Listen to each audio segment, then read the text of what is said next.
اعوذ باللہ من الشیطان الرجیم بسم اللہ الرحمن الرحیم۔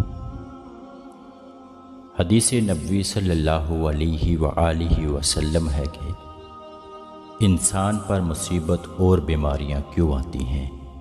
حضرت سیدنا ابو سعید خدری رضی اللہ عنہ بیان کرتے ہیں کہ رسول اللہ صلی اللہ علیہ وآلہ وسلم نے ارشاد فرمایا، بے شک جناب موسیٰ علیہ السلام نے کہا، اے میرے رب، تو اپنے مومن بندے کو دنیا میں غربت زدہ اور تنگ حال بنا دیتا ہے۔ اتنے میں جناب موسیٰ کے لیے جنت کا دروازہ کھول دیا گیا اور وہ اس کی طرف دیکھنے لگے۔ پھر اللہ تعالیٰ نے کہا، اے موسیٰ، یہ جنت میں نے اس مومن کے لیے تیار کی ہے۔ پھر جناب موسیٰ علیہ السلام نے کہا، اے میرے رب، تیری عزت کی قسم، تیرے جلال کی قسم، اگر اس مومن کے دونوں ہاتھ اور پاؤں کٹے ہوئے ہوں اور پھر اس کو اس کے یوم ولادت سے لے کر روز قیامت تک چہرے کے بل گھسیٹے جاتا رہے اور لیکن اس کا انجام جنت ہوا تو وہ تو یوں سمجھے گا کہ اس نے کبھی کوئی تنگی نہیں دیکھی۔ پھر موسیٰ علیہ السلام نے کہا، اے میرے رب، تو نے اپنے کافر بندے کے لیے دنیا میں بڑی وسعت پیدا کی ہے۔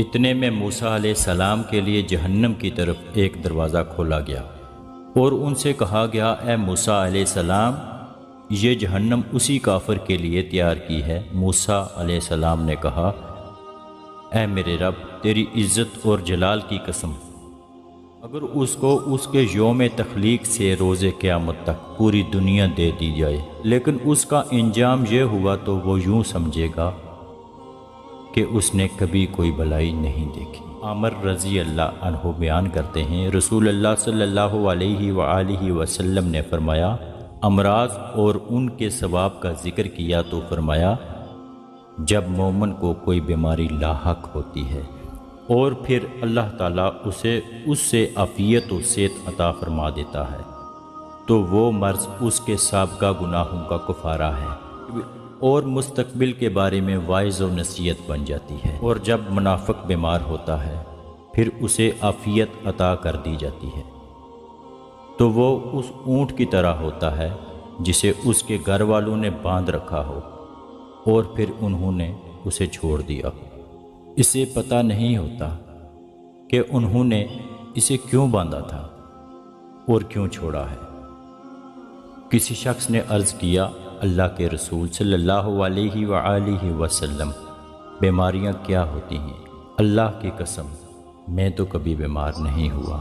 آپ صلی اللہ علیہ وآلہ وسلم نے فرمایا، ہمارے پاس سے چلے جاؤ، تم ہم میں سے نہیں۔